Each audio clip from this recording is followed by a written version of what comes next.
All right, let's go.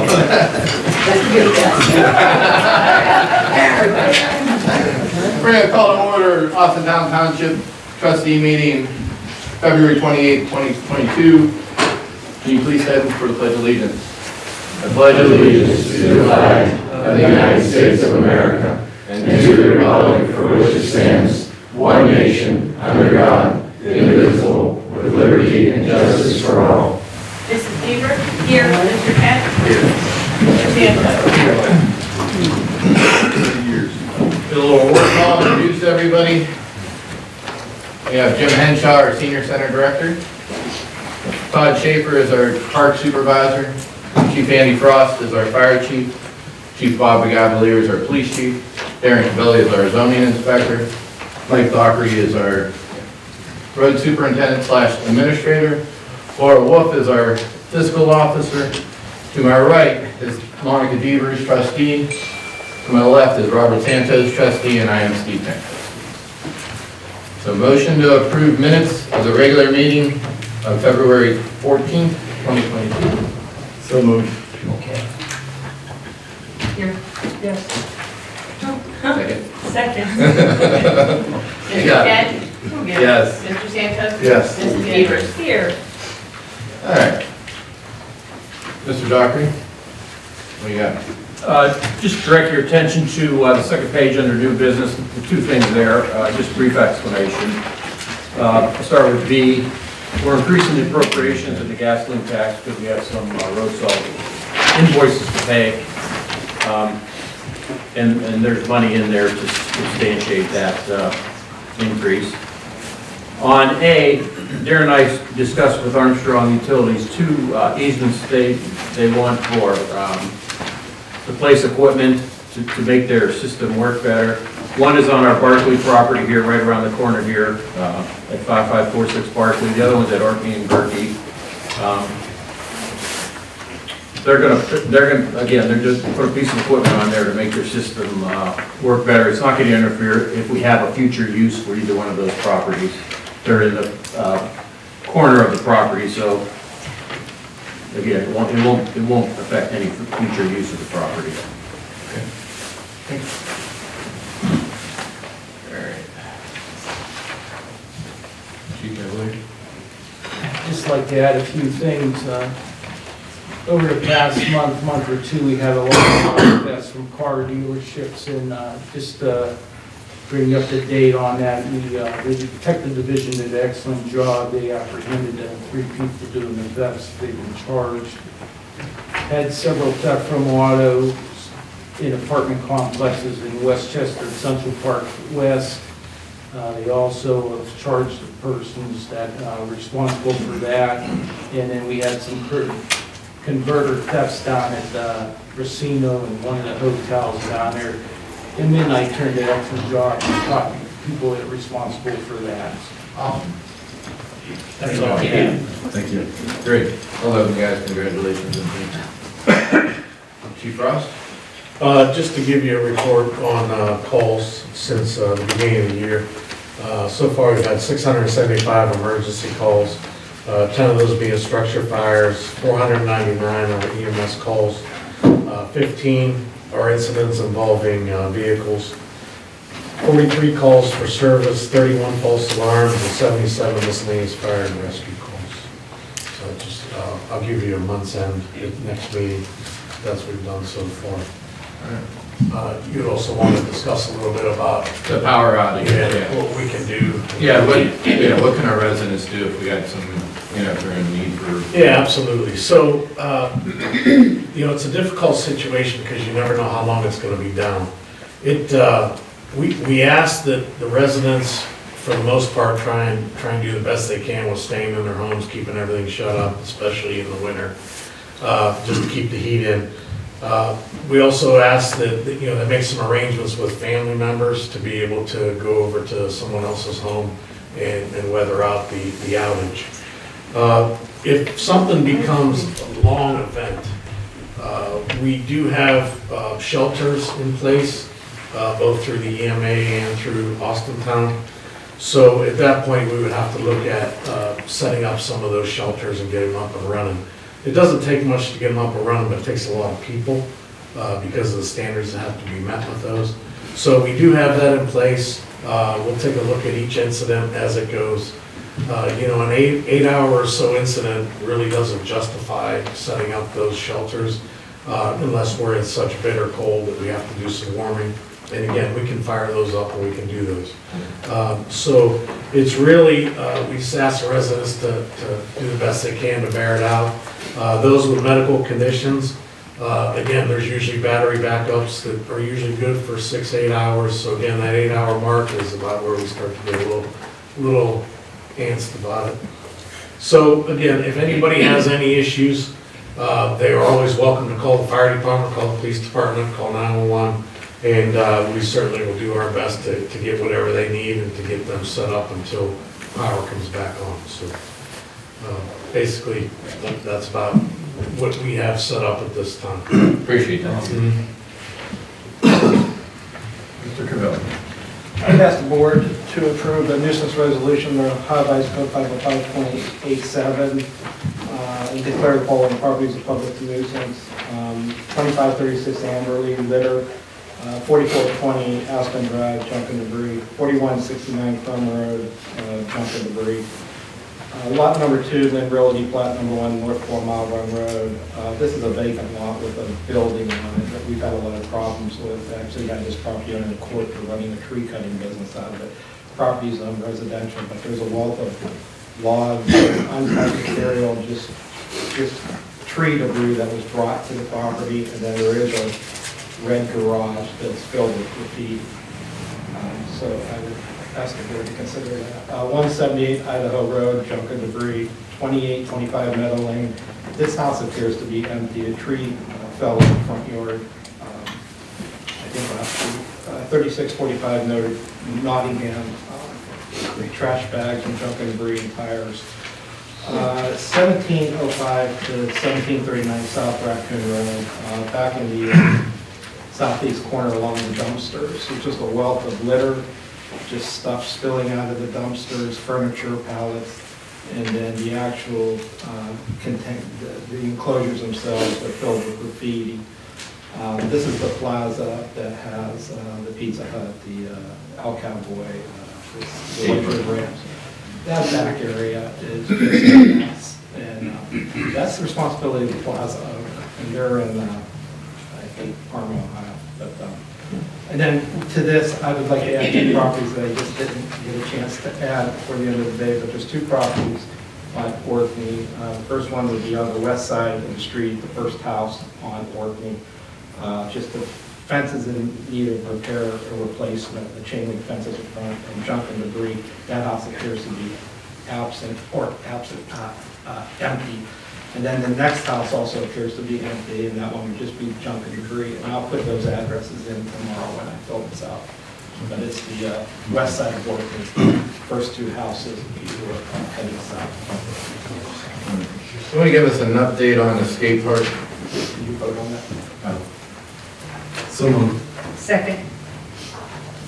Mr. Santo? Yes. Mrs. Beaver? Yes. Mr. Katz? Yes. I just have one more thing, Mr. Kent. I would ask the board, as I mentioned previously, I want to initiate some amendments to the zoning ordinance. And since I'm there by myself, I anticipate doing this 3 or 4 times this year. And some of the more important stuff will come to as the year goes by, but this is some of the more simpler stuff. And I would ask the board to approve this resolution to initiate an amendment so I can forward on to the Planning Commission and the Zoning Commission. It'll eventually come back to the board. But this one just deals with lighting, trash containers, home occupations, amateur radio antennas, play sets, special events, and signage. In terms of signage, we're not really doing any major changes, but one of the things I do want this board to consider is a few years back, we had a hearing for the Sam's Wedging, the reopening of it, the remodeling of it. They actually expanded it. But as everyone's aware, that right there at the corner, it's been there forever, but parking was limited. And there's really no place to put a pylon sign. So the board approved in the conditional use here the roof signs, and they really look nice. And I want to make roof signs conditionally permitted, because right now we prohibit them. Now, we've got older buildings with them, but normally we don't allow roof signs, and that's really the big change in the signage ordinance. But that really looks nice. I think it's an asset to their business, and it really accommodates them because, you know, the parking lot's tight, you don't have to worry about somebody hitting the sign. Right. So I want to give the Board of Appeals, or the business community, opportunity to go before the board and present whatever it is, and the board can vote it up, vote it down, and modify it. I don't want to try to write regulations for roof signs. We'll let the business owner propose it, the board can vote it up, vote it down, or modify it. That's really the big change there. So moved. Second. Mrs. Devers? Yes. Mr. Cat? Yes. Mr. Sampson? Yes. Thank you. All right. Yeah, you want to talk about skate park? Go for it. Oh, Wedgewood ramps? Yeah. Yeah, I initiated a public hearing for Wedgewood ramps. In 2013, the Board of Appeals approved that as a conditional use as a recreational facility. Recreational facilities are conditionally permitted. Probably the one recreational facility that we have that was conditional use permit that everybody is aware of is the Racina. They had to go through a public hearing with the Board of Appeals and have their conditional use request approved. But anyways, we had Wedgewood ramps in 2013. Prior to that, they apparently went in there, at least I wasn't aware of it, and they were shut down by the fire inspector. But anyways, in 2013, they got everything together, they went through our process, they were approved with stipulations and limitations, and they met building code and fire code, and they started operating, and over the last few years, things have changed in there. They expanded without contacting zoning, building, fire, so they've got some fire and building code violations. In addition, they have violations with zoning based on those original parameters that we had set. And we had a hearing here the other night, Thursday night, and it was about 2.5 hours long, and they got their due process. And what the board did was they granted them a 90-day extension to continue operating with the stipulation that they have to submit stamped architectural drawings to the building inspector to address the fire and building issues. The board also advised them they have to go back to operating under the original parameters. The big one, and this is what they requested in 2013, was to operate till 10 o'clock at night. So the board wants them to operate till no later than 10. We never approved alcohol in here, so no bring your own beer events. There are a few other things, nuisance types of things. They want that place better controlled, better managed so that the PD isn't getting calls. And they just want them to be a good neighbor to the residents behind them and the other tenants. So they were actually, the father and son operators were in my office today. They are going to meet with an architect, and hopefully they can get into compliance. The important thing is building and fire code. The zoning things, they just need to go back and operate under the parameters that we originally set. If they want to change some of them, they can come before us and request that. But we did not close them down. They have a 90-day extension. I think overall, I think it was a productive hearing. I'm optimistic about the owner's son who has taken the business over. I think he's a little more cooperative than Dad is, but as long as they hire the architect, and the board gave them 90 days because you just don't go and hire an architect today. You know, it takes time, and then if building sends those plans out for review, that could be up to 30 days. So within the 90 days, they just have to submit the plans. The fire inspector is confident that that's a good time frame, and in the meantime, fire and building will monitor the facility, and hopefully the police won't go there, you know, anymore, but we'll see. But anyways, it was, I think, a productive hearing for the township, and hopefully they found it productive. Also, the property owner or the management company that managed that plaza was here, and they needed to be here. because I told them, just my opinion, they need to put somebody on site to manage that plaza. And I told them, sometimes I feel like I'm the manager of the plaza, because I'm constantly coming to the board to ask you guys to declare it a nuisance. Right. You know, there's no excuse for that parking lot. There's absolutely no excuse for that. And whether they get one of the tenants to take that over, or they hire a company local to police that plaza every day, they need to step it up, because it's not fair to the neighbors behind them. Correct. And, you know, it's just, like I said, they were here Thursday, and they told me it would be clean. Well, I checked it about 3:30 today, and it's on the nuisance list. So, What about the plaza? Any word on the plaza being sold or? Austintown? Yes. Yeah, they did, we saw a real estate transfer for the section of the plaza that has the Sherwood Livings. That recently sold for $2 million and change. Some of those buildings are separately platted. So I saw a real estate transfer for that. And I think it was last September, the Board of Appeals approved a replat for the section of the plaza that houses the post office. There's a real estate investment trust that invests in post office properties. So the plaza obtained a variance from the Board of Appeals to separately plat that.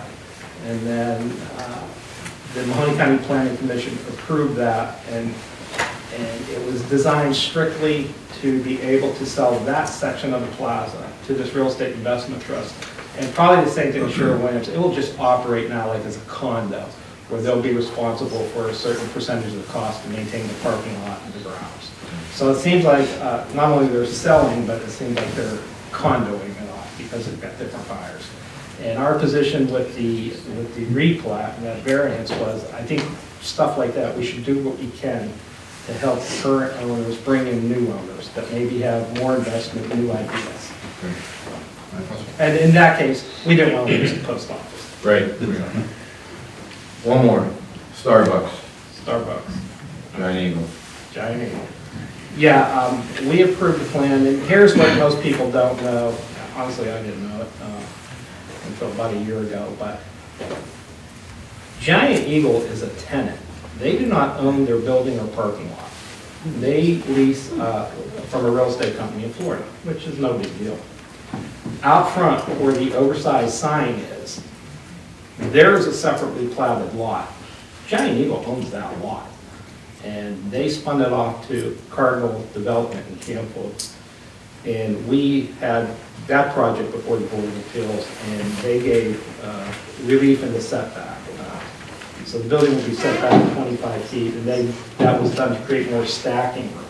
That wasn't a unanimous vote, that was a 3-2 vote, but anyways, I haven't issued the permit yet. We've met on site. They have to do some preliminary thing before I'll issue a permit, but yeah, Starbucks is going there, and Giant Eagle's corporate office sold that parcel. So, and I went in a couple weeks ago and talked to the manager, because I figured maybe the manager doesn't know. And he told me the store that he came from, they had Get-Go in front of it, and Giant Eagle sold that property and relocated the Get-Go, because if you're in front of Giant Eagle, your property is, I guess, more valuable, at least more valuable than having the Get-Go. So obviously, Giant Eagle has no objections to the Starbucks, and it meets zoning, and there's a traffic signal there. But like anything, people have to use good common sense, and you can only put so many cars in the drive-through. I mean, if it's filled, just keep going. But it does meet the zoning, and one of the questions that I've had, and as a matter of fact, there was a local media outlet in my office for about an hour last Thursday. One of the questions I asked, and it's a good question because I get this all the time, well, why didn't Starbucks just go up to Pizza Hut? And it just doesn't work like that. We live in a free market economy. The government can't dictate where a business goes. If you, and I always use the example of building a house. If you live on the east side of Austintown and you decide you want to build a house on the west side of Austintown, if you submit your plans and they conform to zoning, I give you the permit. I don't say you have to buy a vacant house on the east side of the township. I mean, it's free enterprise. There is nothing in the Ohio Revised Code, there's no case law that says I have the ability as a township zoning inspector to tell a business, you cannot locate here, but you can go to this empty building and locate. There's a lot of cost factors, there's a lot of issues there, and it's a free market economy, but you have to make, you have to meet the codes. But and if you do, you get your zoning permit. But I do get that question a lot, well, why do they have to build new when we have vacant buildings? And it's just the free market economy. Sometimes a company likes a certain site, and they'll go in and demo the building and put their building up. But my guess is Starbucks wanted to be in front of Giant Eagle. Giant Eagle clearly wanted Starbucks in front of them, and there's a link there. But people have to drive slow, pay attention, and just use good common sense. All right.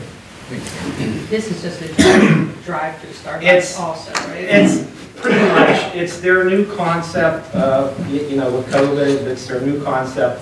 There is, you can park there, you can go in, but they probably expect the majority of their business to be drive-through. Got it. Thanks. Todd? I just have a couple quick things. Friday, March 11th, will be the St. Patrick's Day Farmers Market at the Stacy Pavilion from 5 to 8 p.m. And then, believe it or not, tomorrow we will be putting up tennis nets, pitch boys, tennis team will start practicing tomorrow, so we'll unlock the gates, put the nets up, and put your snowsuits on. And that's all I have. That is splash pad, yeah.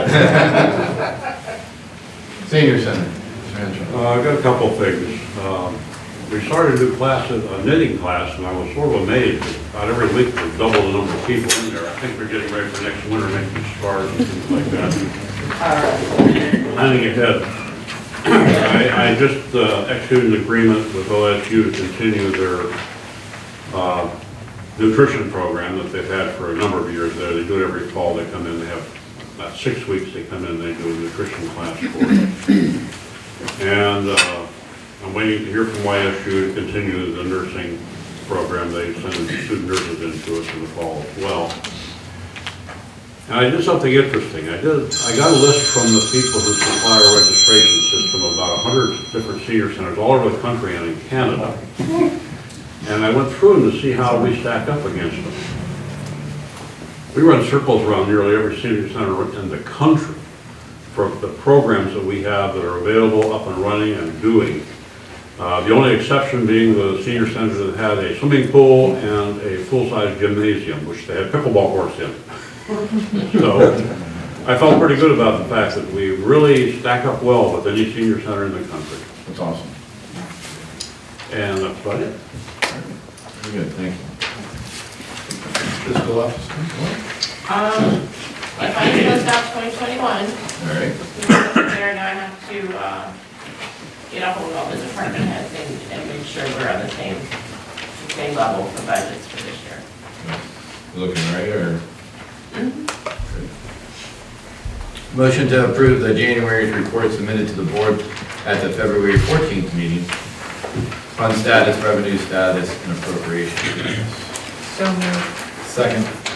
Mr. Kent? Yes. Mr. Sampson? Yes. Mrs. Devers? Yes. All right, motion to approve the easement rights to Armstrong Utilities on the properties of 4019 Berkey and 5546 Barkley. What Mike basically talked about a little bit ago. So moved. Second.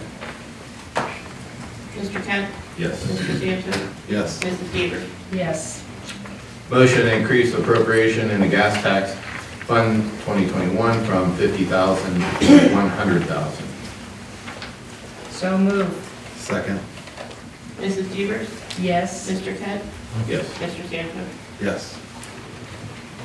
All right, at this time of the meeting, we're going to ask for public response. So, due to the fact that we have a full crowd, okay, we do have time limits. We got a 3-minute time limit up there. I mean, if we go on the same question, it's going to get, we're going to try to answer. We're going to do our best, all right? Anybody want to go on camera? Come on, camera, please come up, state your name and your address for us.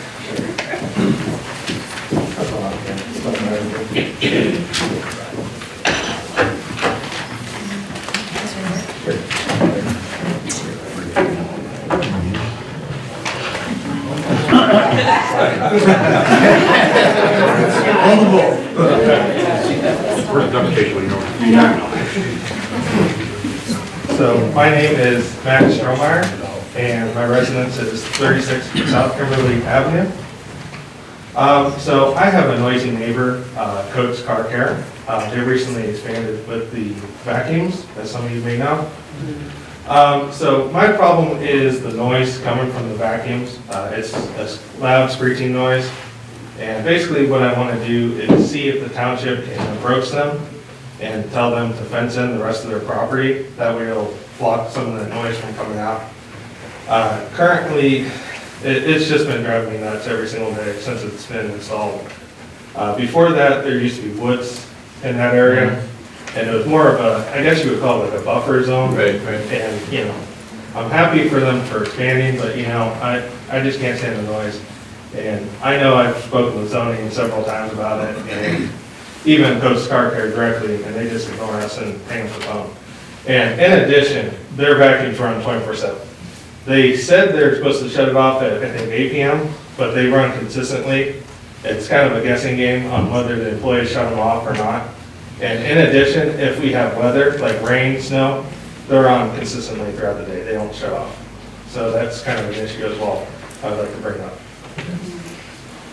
So if it's raining and no one's using it, they just turn on? They're on. They're running constantly. And I know I've spoken with you. Yeah, I know, yeah, I knocked on your door, I remember. Yeah, so. and it's just. I didn't know about the consistent rain screeching. thing, I didn't know. Yes. I think it's just their new function of their compressors. They just run them because they're free. So once they start the day, it runs. So when they're not being used, they still run? They still run. I've had people come in there at 10 o'clock at night and they're vacuuming their cars, and I'm just like, what are you guys doing? Yeah. We had a hearing for that, and one of the requirements of the Board of Appeals was that when they shut the facility down, the vacuums are to be shut down so that people couldn't go there at 10 o'clock at night. They also told us that when they're not in use, they shut down.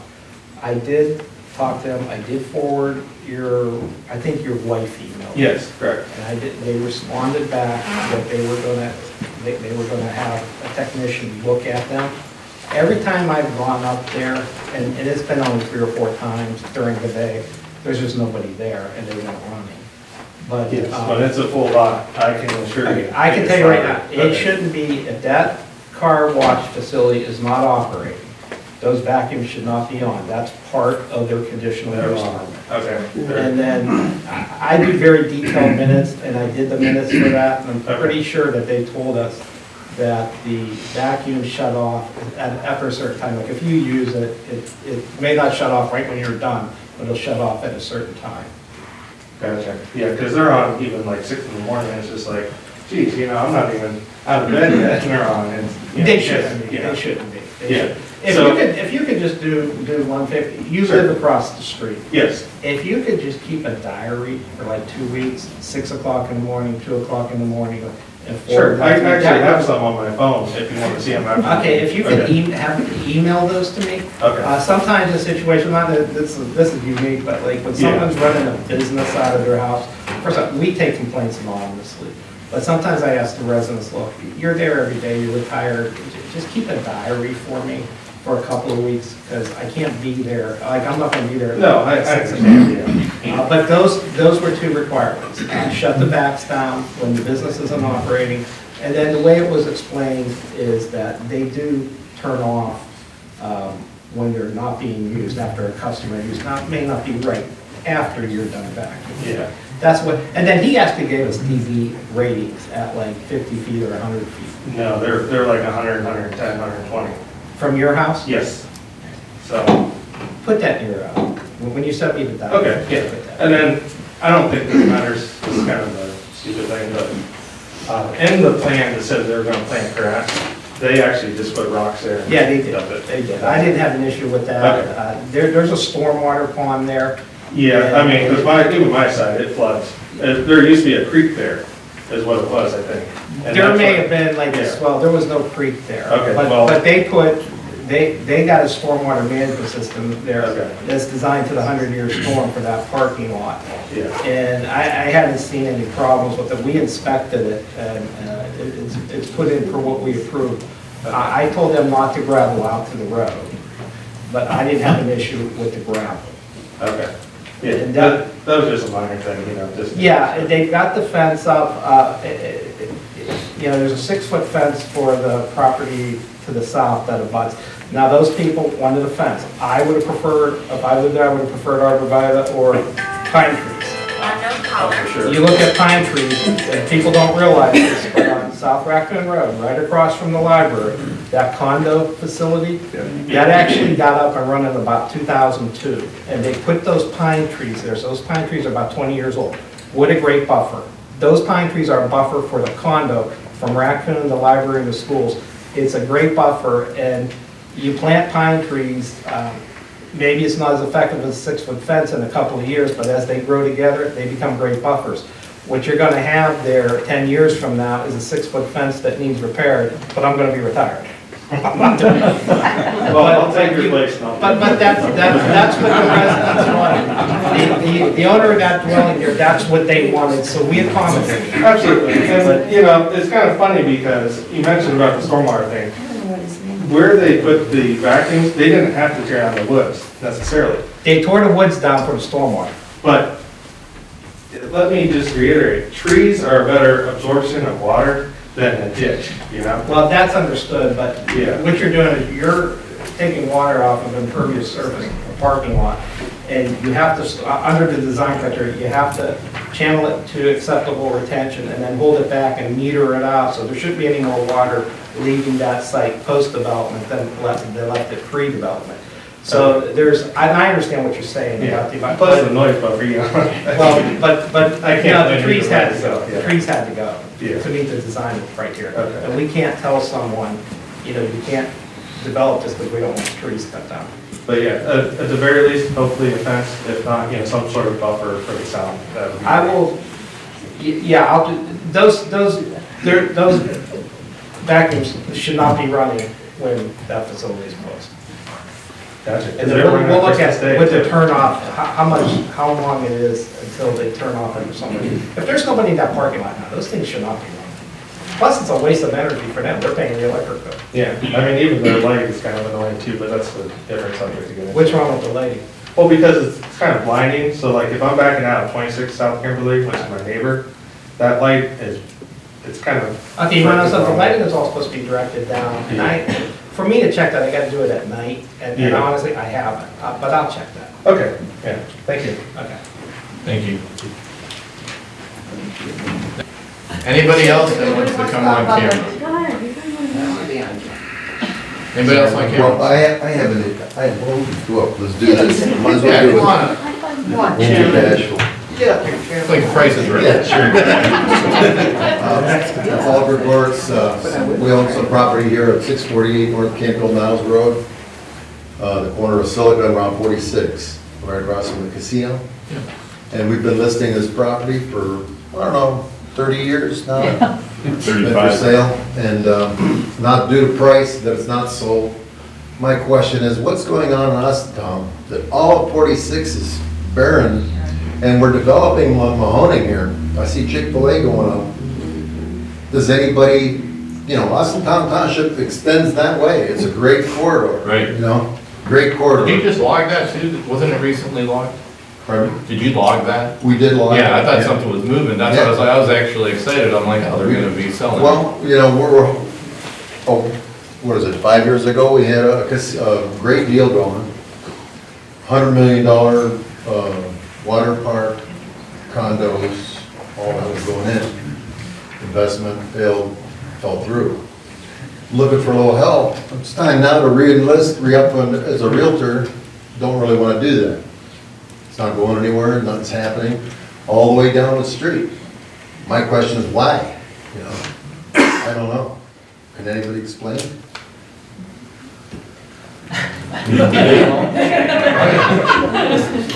It's past the Yeah. I've just got a question, you know? Nothing's moving. From Perkins, all my neighbors, and I'm gonna propose something. All my neighbors would love to put some kind of development here. Darren, I've talked to you over the years. I think one of the problems, and this is just me speculating, I think one of the problems is there's too many property owners owning separate parcels, and I'm sure I've told you. We need to conglomerate that. The property owners need to get together. Right. Get on the same page. We are. Okay, that's. But I'd like some help from someone here, maybe they can pull something together. We're not geared I get to it. put together economic development. I get it. Projects. I get That's it. up to the private sector, you know, and you get yourself a good commercial realtor. You are in an enterprise zone, but our enterprise zone deals with manufacturing and wholesaling. Now, once you get beyond the 46 corridor, it turns from B2 to industrial. And that area would be available for incentives. We're B2, I think. Okay, well, it We're goes. on the northwest corner. Okay, it goes B2, and then as you go west, it picks up to industrial. But it's, I think one of the problems is just too many owners and get on the same page. Okay, if I tell you, I think there's 5 owners that are on the same page and ready to do something. Okay. Can I get some help? I mean, Have you contacted the chamber and let them know that? no, I have not. That's what I would do. Because when they're looking at it, they may just see the separate parcels, and it doesn't fit into something that someone's looking for. Yeah, there's like 20 acres on the corner that is prime for, and you can even put a street up from interstate up. If you tell them that you folks are all on the same page, and that that's that much land, that might make a big difference to them. Okay.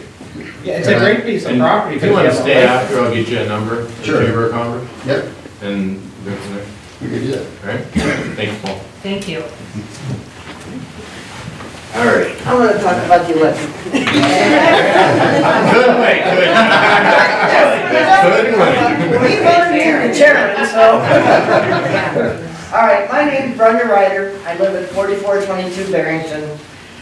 We have, all of us, I'm sure, is here for the same reason, for the electric going out numerous times, and when that happens, we have no cell phone service for a majority of them. Now, Verizon, I guess, continues on, and it works just fine, but the rest of us don't. And landlines are obsolete pretty much, but is there a reason, or is there something we can do?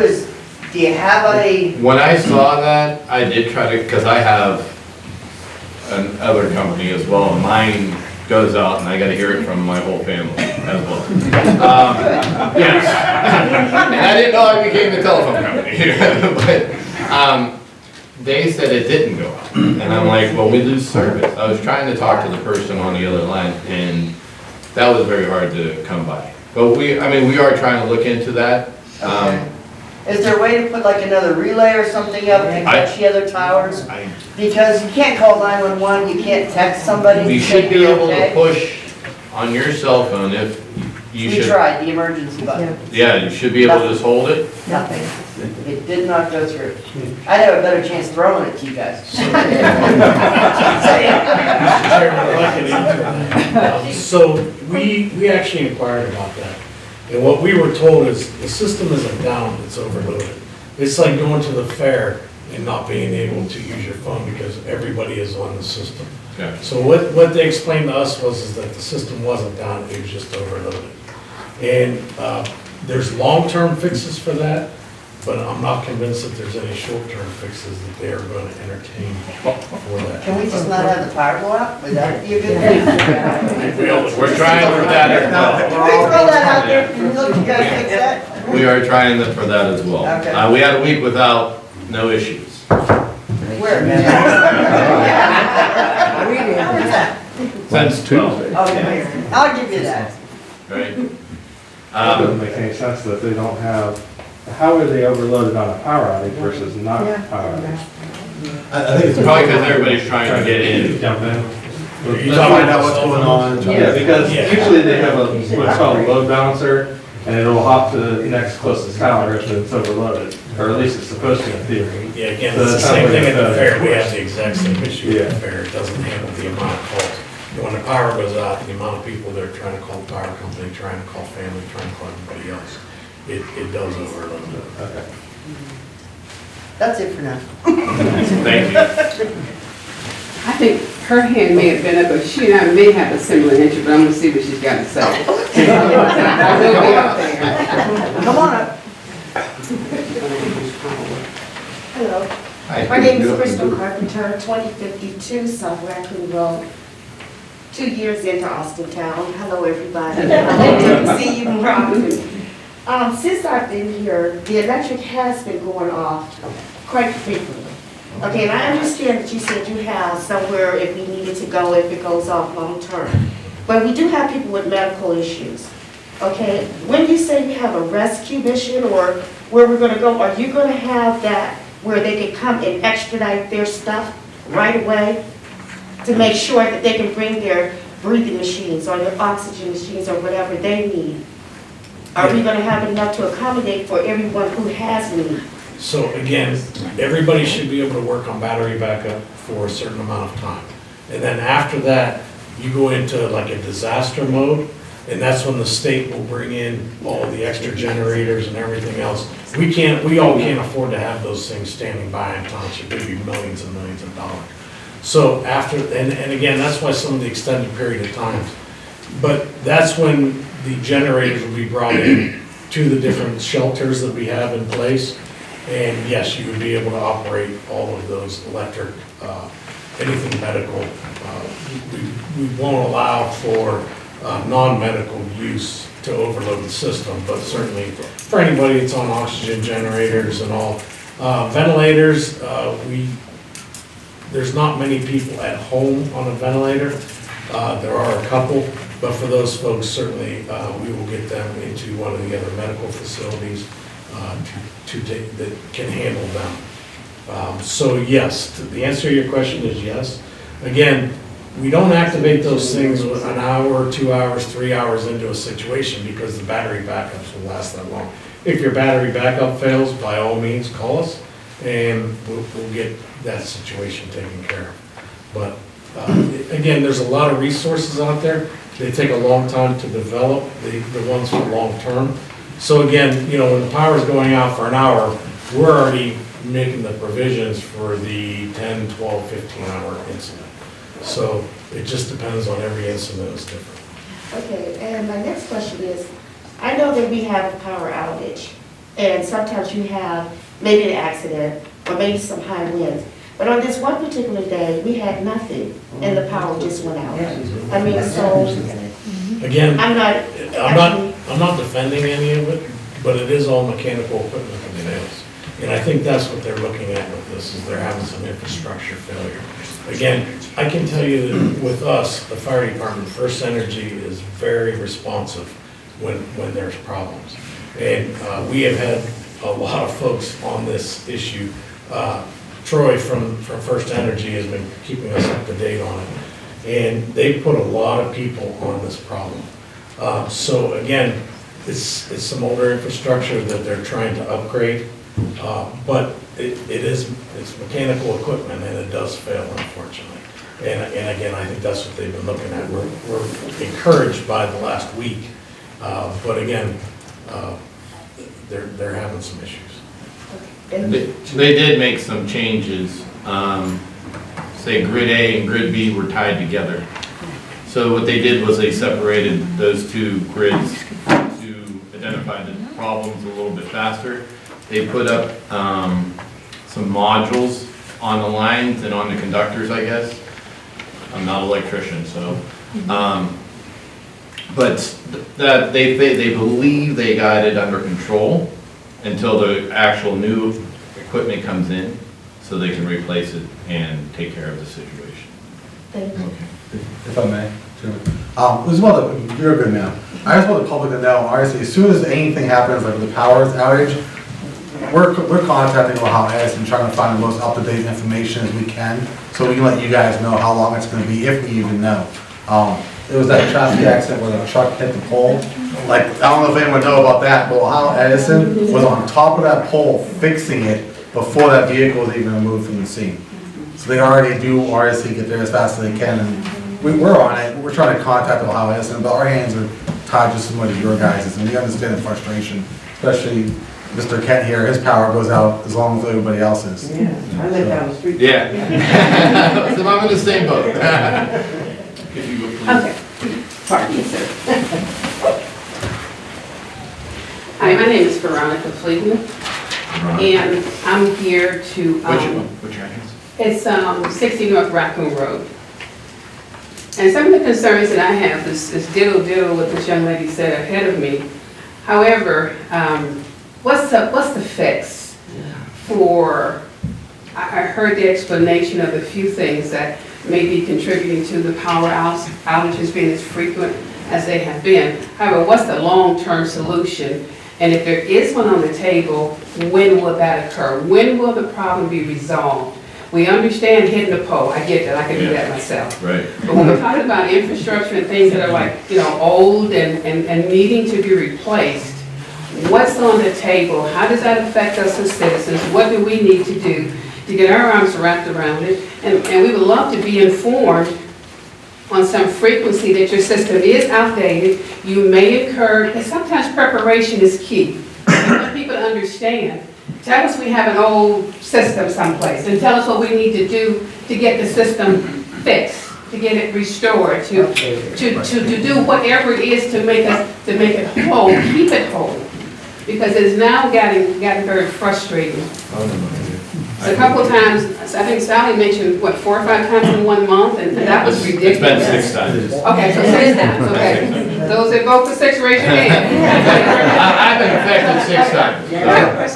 So the point is, we came here tonight, we're missing our pizza thing, and we're just I won't bring it here. yeah, okay, well, we'll wait, we don't have to do more. So here's the thing, if we have an old system that really is in need of repair, what do we do to get it up to speed? Well, that's what they're doing. And they are waiting on transformers, like I said, and they're out 2 to 3 weeks. It's just like anything else in America right now. I don't know if it's employment or parts or whatever. They're doing their due diligence. I talked to Troy Rhodes. I know Troy for a very long time. And I've talked to him more in the last 6 weeks than I did in the time that we probably spent. May I ask one last question? Yeah. Is Troy here tonight? Is No, anyone he's from not. First Energy here tonight No, that can give us no. a better? No. Is there something that we can ask of them to give the citizens of If you us? have some questions, Yeah, you can write them down or email me or message me, whatever you need. Us three can relay them to First Energy, okay. and we can do our best to get the answers for you. Well, I think tonight you've heard how much longer will we endure the outages? That's one question. Second question would be, if it's broken, when is it going to be fixed? I mean, fixed to a point where this is who we are as Austintown. These are the people that we have. So can you handle it or can you not?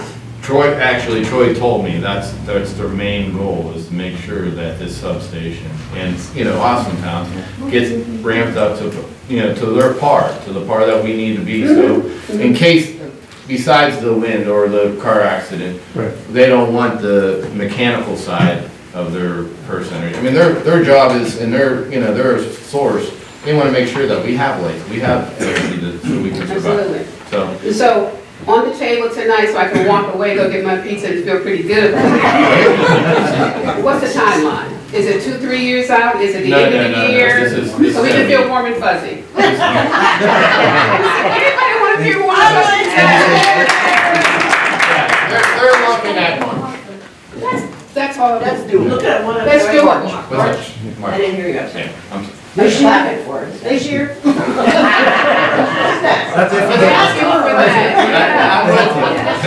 So They have the March part is two. this As soon year. as my power goes out, honestly, I'm on the phone with Troy going, dude. I would be too on my phone all the morning. I gotta walk around with my finger up in the air. Ah, there you go. But thank you, I'm hearing marches on the table, we may have something. And soon as one of us or Mr. Dockery hears something or Chief Frost hears something, we're gonna make sure that the residents know. Okay. We've been posting it, everything that we heard by seconds, we've been posting it on, Facebook, making sure that, at least some people can relay it to some other people and. Whatever we know, you guys will know. But the question I have as I walk away is that, is First Energy putting out something to its consumers to keep us informed? No. That, honestly, I do not know that. Okay, but you do have an insight with Troy, is that something that you can ask him, is that something I would like to know? Write it down. Talk to the people. Yeah, write it Tell us down. what's going on, and you'll get our vote, you'll get our understanding and our compassion. That's all you want. I get That's we it, get that's all. Just But when we tired. don't know and the problem keeps happening, that's frustrating and it's irritating. Which is why You are correct. we're calling them, we're emailing them Yeah.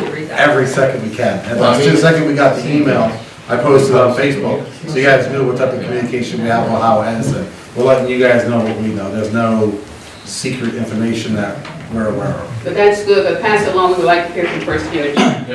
Thank you. Thank you. I would suggest if you invited somebody from. You want to stand up?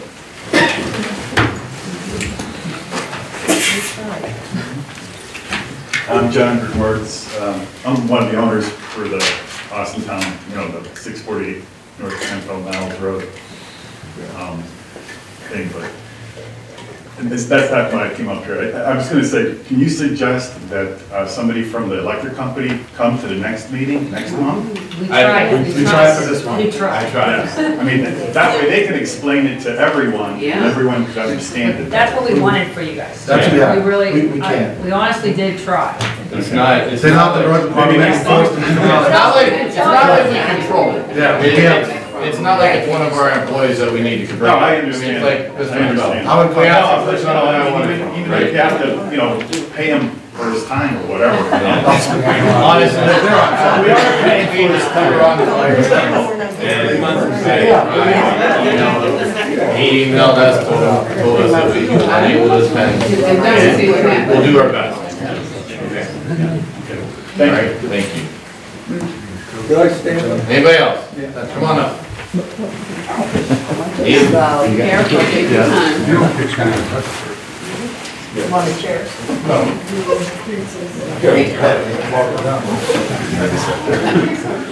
My name's Tony, everybody, and I've lived in Austintown since I was 4 years old.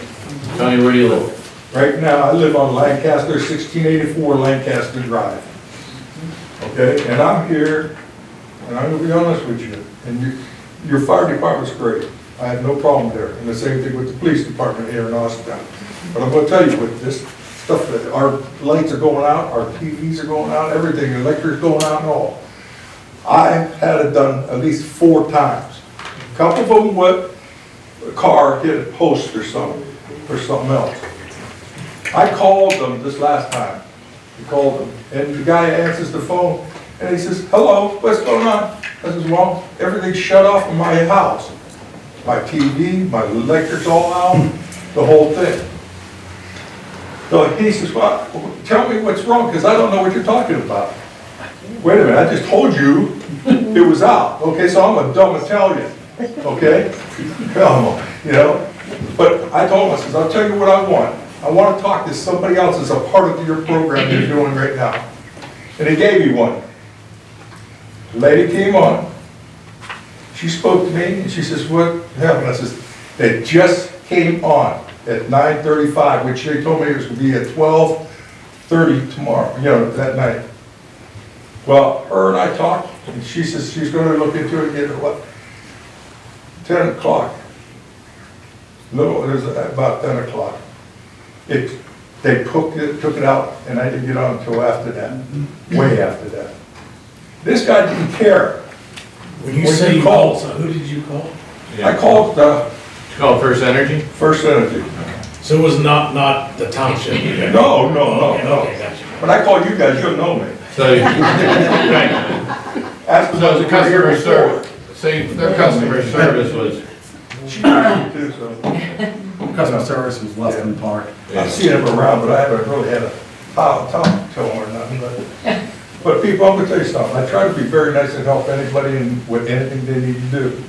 But I'm gonna tell you something. I got a lot of problems with my body and what I go through. But I'm gonna tell you something. you guys need any help or anything, I can help you. Call me, and I come and help you too. But I want something happening in our stuff. My whole Wedgewood area, all gone, all the way to Kirk Road. And you're talking about from New Road. And how many of those things, I don't know who's living in those things, oh, shut up. My sister's gone. I just call her off. I mean, I'll call her when I'm done. But anyway, you know, I want to do good things. And I had a gentleman call me this morning because I tried to find out what's going on, if there was going to be one, because there was a lot of people saying, well, there's going to be a meeting tonight, a big meeting on it. That's why I'm here. But believe me, if you guys ever need anything, you call me, and I'll try to help you. If I got a problem with, I can't use, don't put that on the street. Yeah. That's one of my problems, I can't walk real good either. So, We understand, and I mean, that's what we're all here for. And we're, honestly, for what we are trying to do, for what we can do, we're doing our best. Alright. Okay. And we understand your frustration. Thank you very much. Thanks. Sorry about that. I was filming. I could want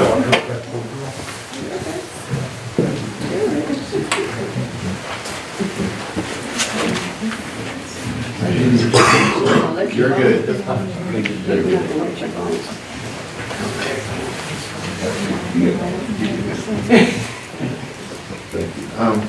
First of all, no close-ups because I know the camera's put an extra 20 pounds on.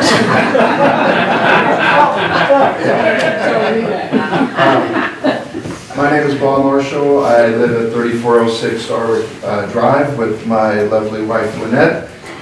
And yeah, we were here too about the electricity. I do have a couple questions about that, like, and I apologize because I've been in Austintown for 25 years and this is my very first meeting.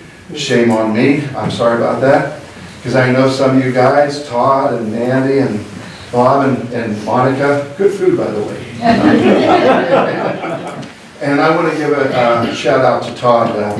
He's a member of our Eagles in Austintown, and you know his mom's funeral was this morning, and he's here tonight. So God bless you for being here. Thank you.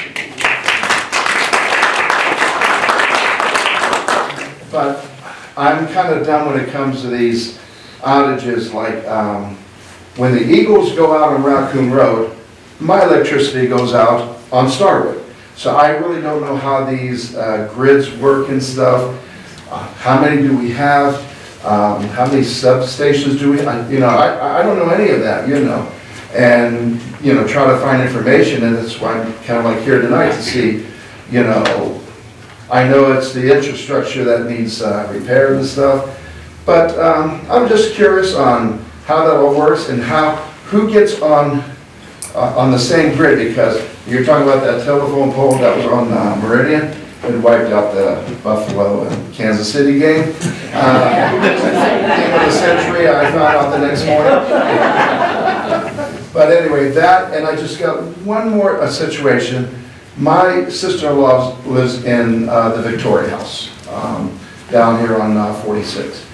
And when we go visit her, what is the speed limit? 40, 45 on that road, And when you get to that sign and that street, it's not lit up. And, I don't have the best eyesight for driving at night. And so I got to slow down so I don't miss the street.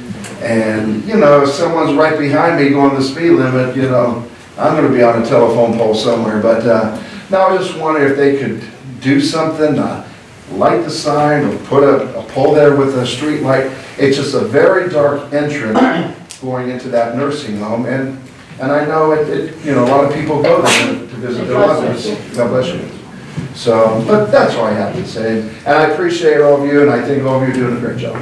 Bob, to answer one of you, from what Troy told me, they separated those grids.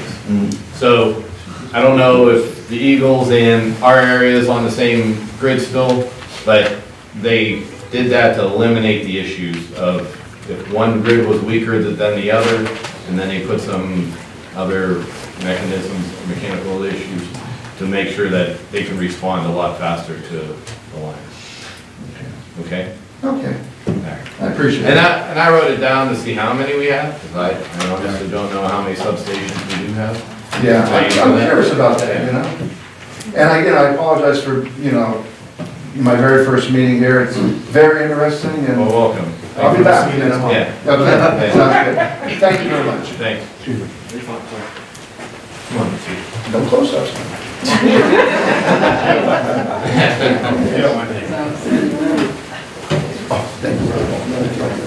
Good evening, I'm Steve Charlie from 5600 Cider Road Crossing. I do come to these meetings, by the way, you know that. Yes. I have electricity, I'm sorry, folks. That's okay. Rub it in. And I, we can't, and I don't want to overrun what you guys are really fighting for, because it is frustrating. My question is, Steve, did we hear anything from Mahoney County? Not yet. And yet, during that big heavy rain on Cider Road Crossing, we had 4 of those storm sewers that were backed up. That's right.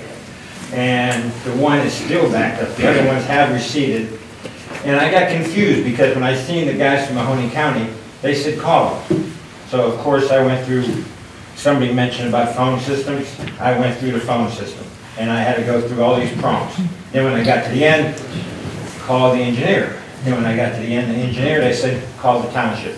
So this morning I did call the township and refer them to the one storm sewer that was still backed up because the other ones did recede after that rain. But at one time, the south end of the Cider Mill Circle, all of them were backed up and overflowing. And the homes that are in question that are all getting flooded are on the west end, which is the lowest end. And just doing any problem solving, if you know, at the lowest end of Cider Mill Crossing is where the 24-inch drain was that they had to dig up twice, and they still have it there. I guess they're going to do topsoil in the spring. So I don't know what's going on. So like I say, I missed last month, but I wanted to know if you got any information from Mahoney County. I'll talk to him again. I'll try to shoot him the same thing with you. Thank you very much. Sorry, folks. Not a problem. We just got water problems.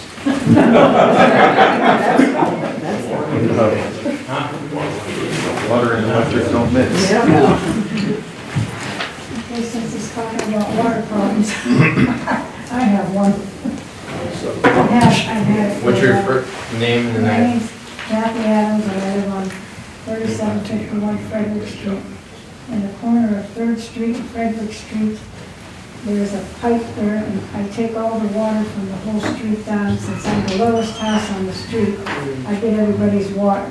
And over the years, it's just, if you go there and look now, all my trees have fallen down in the I have an acre of ground there next to the house and another acre on the other side. Well, the acre of ground, all the trees just fell down. And there's supposed to be 2 storm basins there. I think one on Egan and one on 3rd Street, but they're not there. They say they're there on the map, but they're not there because when we went to the Mahoney County engineers on Industrial Road. The guy came out and he says, well, I'll come out and see, but he says, there's 2 storm sewers on my map. But then when he came out, the realtor took care of it. He talked to him, I didn't. And he said that they are missing. So I thought that if I can get them storm sewers put back up there, that would deter some of the water. Not all of it, because there's too much that comes down. That would deter some of the water from coming on my property, because it's making all the trees fall down, because the root system has nothing to support it. And I have some pictures that I took, but I don't know the dates. I've taken them, but I don't know the dates. It gets pretty bad there when it rains heavy. If it rains an inch and an hour. This is your back of your... That's that whole acre of woods next to my house. And it comes in my basement when it gets real high. If it isn't real high, it's okay. But, you know,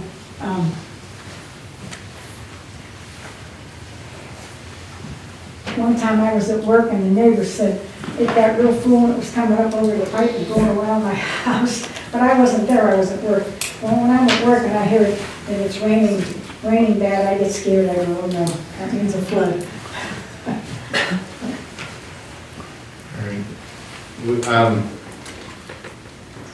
If you want to come and check and see if you want to check for storm basins up there, I know they're not there. They say they're there on the map, but they're not there. When was the engineer out there? It was a couple of years. It was A couple of years. Yeah, usually something like that, they'll call us and tell us about something like that. I don't know. Said there wasn't any. And I forgot his name because We'll look into it. the realtor talked to him. I forgot his name. We'll look into it and stop by and see it. Stop by and see. And I think that pipe that they put underneath the street is not big enough to handle all that water. So, that's all. You want your picture back? It's pretty full when it rains pretty hard. But when it doesn't rain pretty hard, it's okay, it can handle it. But it's frustrating to get that water. What I say. Anybody else on camera? Down again. Anybody else on camera? All right. Gonna cut it? All right, now we'll go to remarks for the board. Monica? First of all, it's nice to see everybody here. That was one thing that I did when I was campaigning. Everybody wants to know what's going on in Austintown, but they don't come to the meetings. And everybody had something to say. At first, I thought everybody was here for the electric. I mean, there is nothing we can do, and we're doing the best we can. And I hope you guys all believe us. I mean, we call as soon as it's there, as soon as it goes out. And I feel bad that everyone doesn't have electric. So far, I've been very fortunate. I feel bad for everybody else. But it is nice to see everybody here. If you would have been here about a month ago, the guy, Troy, was here, maybe 6 weeks ago. Troy was here explaining that we were having difficulty, and he would be working on it. And ever since then, since we talked to Troy, that's what he said he's been doing. So I just hope you guys all know that. I, this Saturday, made my way to the Austintown Band Parents fundraiser at Austintown High School. It was very nice. The community did support it very, very well. I heard that they made $14,000, so that was great, and that would be used for their instruments and their uniforms, and that was a great help, and we thank the community for that, because that's why we have such a great band, because of all you folks supporting them. And then today, I went to a ribbon cutting class, ribbon cutting, and she has a fitness class and a gym there, and it's in the Westchester building. She does aerobic training and physical fit. She has a physical fit class there. If anybody wants any information about that, it seems like it's very nice. She had the ribbon cutting because she got new equipment in there, and it's a really nice place. It's a classroom. It's a classroom. It's that's the Classroom Elite it's called, and she does like personal training and aerobics and spinning, and it looked really nice. So I just want everybody to know that we have that in Austintown if you didn't know, and it's at 84 Westchester Drive. And that's about it. That's all I have. Santos? Well, I was there as well. That ribbon cutting was great. I mean, it's always good to see everything of our departments growing, so it's outstanding. And as soon as you guys do a great thing. As well as the public know, obviously July is coming up, so the committee for the 4th of July fireworks, along with the parade, is actually meeting up. If you guys are interested in getting involved, assisting and getting that set up, contact one of us and we'll get you in touch with the committee, so that way, obviously the more people involved, the better it's going to be. I want to thank DAV. If you guys don't know, there's one gentleman who's also a veteran. He actually was taking care of the flags over by the Mahoning County Women's Veterans Memorial Bridge. That's not us, RAN. It's not done by the trustees, it's not done by the township. That's done by the veterans. So Jack Kidd, who has been trying diligently to get out there at 6 o'clock in the morning, obviously his age is getting to him, so he's been asking for individuals to take over. So the DAV opted to take hold of that, and they're actually got a good vision of some things they want to do for that bridge, because obviously it is named after all the women's veterans here. So that's about it. If you guys are interested in assisting with the fireworks of the parade, let us know. The more the merrier. Thank you. All right. I just want to congratulate our wrestling team. We had 9 qualifiers in different weight groups that are qualified for the district championships this coming weekend. Our boys basketball team, they beat Dover, they were complete underdogs, and they came out and beat them up good. Unfortunately, they did fall over the weekend, so their season is done. Our Fitch cheerleaders, they placed 4th in the state of Ohio in the state championships, which was phenomenal. And Coach Wedding, he is a strength trainer at our facility at this school. He trains basically every kid that's an any athlete that's coming through the school now. He was given a reward for that weight training, physical education. Again, to Debbie in the classroom, congratulations to her on her growth of her building and her training classes. And that's all we have. Good? Yeah. Yeah, it won't take, yeah. Motion to recess the executive session for the following: to consider appointment, employment, discipline, and compensation of public employees, to preparing, conducting, and reviewing negotiations and bargaining sessions with public employees concerning with compensation or other terms and conditions to their employment. So moved. Second. Mrs. Devers? Here. Yes. Kent? Yes. Mr. Stanton? Yes. Here. Yeah, I'm here.